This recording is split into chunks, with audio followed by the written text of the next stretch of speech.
आप सबों को, झारखंड के सभी वासियों को, आदिवासियों को, मूलवासियों को और जितने भी इस झारखंड में रह रहे सभी वासियों को, आप सबों को बहुत बहुत धन्यवाद। मैं इस समय इस विषय पर मैं बोलना चाहता हूं, जो हमारे आईएएस अफसर साहब जो हैं, एक रजत किशोर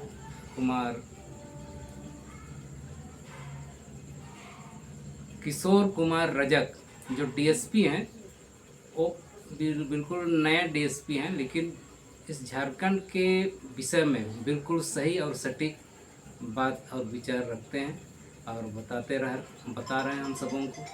निश्चय ही उनका विचार हम सबों के लिए, प्रत्येक झारखंडियों के लिए, प्रत्येक आदिवासियों के लिए हमारी प्रेरणा स्रोत है। मैं इस डीएसपी साहब को दिल से मैं प्रणाम करता हूँ, नमस्कार करता हूँ, जोहार करता हूँ। और जहाँ कहीं भी हमारे लिए, हम आदिवासियों के लिए जो विधिवत जो ज्ञान या तो उनके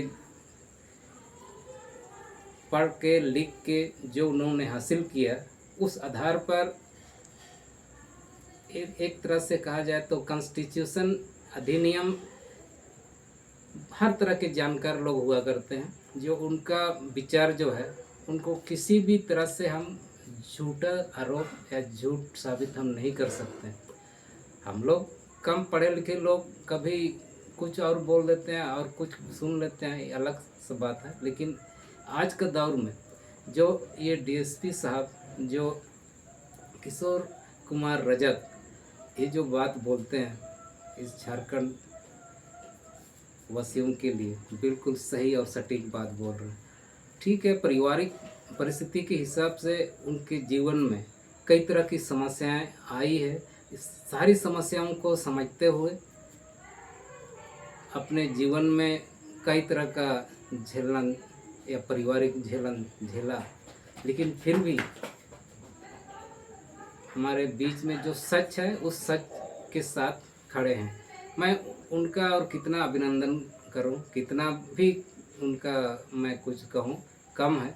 लेकिन उम्र से हमसे काफ़ी छोटे हैं, हम उनके एक गर्जन स्वरूप हैं, लेकिन मैं उनसे मैं सीखते रहता हूं।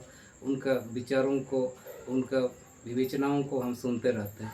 और मैं जहाँ कहीं भी किशोर रजक भाई, जहाँ कहीं भी और भी कुछ खास तरह से और विशेष रूप से हम आदिवासियों के लिए, हमारे इस झारखंड वासियों के लिए कुछ विशेष और भी हम लोगों के लिए बनाइए, बताइए। और ऐसा हम आदिवासी किसी भी अन्य समाज या अन्य किसी भी लोगों से हम लोग लड़ाई लड़ने का कोई मतलब नहीं है। लेकिन कुछ लोग, कहा जाए तो दिकू लोग कुछ ज़्यादा होशियारी अपना दिखाते हैं। आज हम लोग, ठीक है, एक समय हम लोग अनपढ़ थे, जंगल झाड़ी में रह करके हम लोग, हमारे पूर्वज लोग रहे, लेकिन सौभाग्य रही हमारे बीच में मिशनरी यानी क्रिश्चियन समाज आए। हम सबों के पूर्वज इस क्रिश्चियन का जो पीछे पीछे चला, उनके विचारों को स्वीकार किया, उनका धर्म को स्वीकार किया। इससे हमारा एक नई प्रगति का कारण बना। जब इस प्रगति का कारण बना, शिक्षा का कारण बना, तो हम लोग जो कुछ चीज़ को अच्छा और ख़राब जो भी है, इस चीज़ को हम लोग को समझने लगा। कौन हम लोग के लिए बुरा कर रहा है, कौन हम लोग के लिए अच्छा कर रहा है, ये चीज़ हम लोग को समझ में आ रहा है। हम लोग जब बात बोलते हैं जो कुछ दिकू लोगों को बुरा लगता है, तो आज यही कारण है, हम लोग जो बोल रहे हैं तो लोगों को लगता है कि अरे इस जंगली मूर्ख लोग बड़ा बड़ा बात कर रहा है यार, क्या किया जाए। कुछ लोगों ने सोचा कि नहीं, क्रिश्चियन और सरना, ईसाई और सरना वर्सेस करो और लड़ाई, मुर्गा लड़ाई करो, आपस में ऑटोमेटिक एक दूसरे को मार काट करके ख़त्म हो जाएगा। लेकिन फिर भी सही आदिवासी, सही सरना लोग हम सब समझते हैं बॉस, इसको इतना ऐसा हम लोग बुड़बक मत बनाए, हम लोग समझ रहे हैं। और कभी भी हम लोग, ठीक है, एक दूसरे का जब तक कभी हम लोग नहीं समझ पाते हैं तब तक थोड़ा सा लड़ाई उड़ाई हो सकता है, होगा। लेकिन फिर भी हम लोग इतना मूर्ख नहीं है कि हम लोग अपने रियली आदिवासी माँ बाप से जो पैदा होके जो आज हम लोग देख रहे हैं, समझ रहे हैं, और आप लोग क्या करना चाहते हैं राजनीतिक के माध्यम से और कुछ माध्यम से, कभी डिलिस्टिंग बोलेंगे, कभी धर्मांतरण बोलेंगे, कभी क्या बोलेंगे, इन सारी चीज़ों को हम बिल्कुल नहीं मानते हैं। और हमारा समाज हमेशा जागरूक रहेगा।